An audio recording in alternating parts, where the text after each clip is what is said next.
Capped cellular PVC decking may well represent the best of all worlds when it comes to outdoor deck material. The PVC core is strong and lightweight, while the outer PVC cap is extremely durable. Not only that, but the newest cellular PVC decks, like this vintage collection from AZEK, are amazingly realistic, with embossed grain and color variations that truly mimic real wood. So to show you how easily this decking installs, I built this small mock-up right here, and I'm going to take you through the installation step by step. The deck that I'm going to build has a frame around the outside. Because of that, the framing underneath needs some additional joists to provide proper support to the perimeter planks. So I'll begin by cutting these boards to length. Next, I bore pilot holes near the ends, drop the boards into position, and secure them with 3.5-inch deck screws using a toe nailing technique. This could also be done with a nail gun or by hand nailing.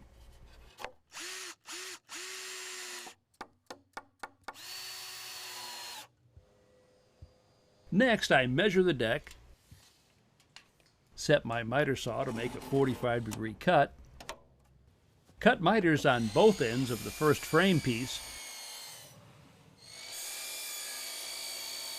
and then set the plank in place. Now, I want the frame to have a 1-inch overhang. It'll actually be less after I install the joist trim boards later on. Rather than measure, I've cut a 1-inch gauge from some scrap lumber to check the overhang in several places. Once the board is in the correct position, I clamp it rather than permanently fastening it.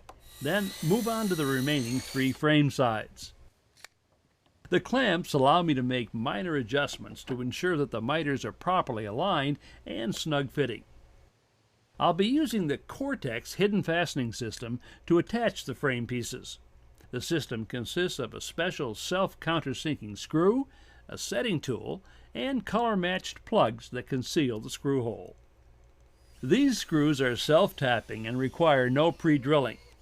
The setting tool drives the screw head a prescribed distance below the surface and automatically disengages when the screw is at the proper depth. This capped cellular PVC decking from AZEK is designed to span joists that are no more than 16 inches apart.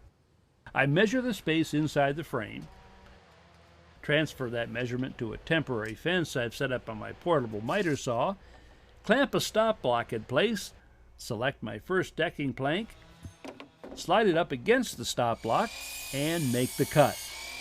The stop block allows me to make accurate, repetitive cuts without having to remeasure each time.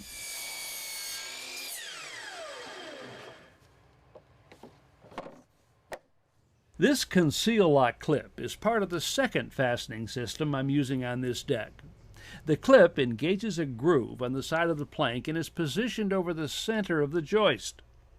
Now, one thing I'm noticing is that I can't center the clip at the end of the plank because that board is sharing a joist with the frame I just put down. The solution is to attach, or sister, a second joist to the side of the existing one. Now I can center the clip properly. I set the first plank in place, dropping in shims to create the correct spacing. I'll only have to do this on the first board. Since I can't use the conceal lock clips at the leading edge of the first board, I'll use the Cortex screws instead. The conceal lock clips are secured to the joist with self-starting finish head screws that are driven in at a 45-degree angle. The second plank and all those that follow is set into position by tilting it slightly so that the groove in the side can engage the tab on the clip. Once flat on the joist, the board is tapped into position using a scrap 2-foot section of decking and a mallet. The clip not only secures the decking to the joist, it also creates a consistent spacing between each strip of decking. These grooved planks from this AZEK vintage collection are available in 12, 16, and 20-foot lengths, so in many cases joining planks may not be necessary. When it is required, though, the joint must be on top of a joist. In order to accommodate the hidden clips I'm using, a second joist needs to be sistered to the existing one so that a clip can be installed on the end of each plank. This last plank is too wide to fit the remaining space, so using a standard wood blade, I rip it to the correct width, engage the clips on the adjacent board, and tap it into place. The final edge I secure using the Cortex screws. Now it's time to insert the plugs that will conceal the recessed screw heads. The plugs are color matched to the decking and even have a bit of grain embossed on the top. I align the plug grain with the decking grain and tap the plug into place. The screws become virtually invisible. The final step is to conceal the wood rim joist with this 1/2-inch ASIC trim board. I measure the length of the joist and cut the trim to fit. Since the trim boards need to be the same width as the joist, I rip them to the correct size. The trim boards are attached with color-matched finish head screws that require no pre-drilling. Now, ASIC says this capped cellular PVC decking has been engineered to withstand the everyday things that happen on a deck.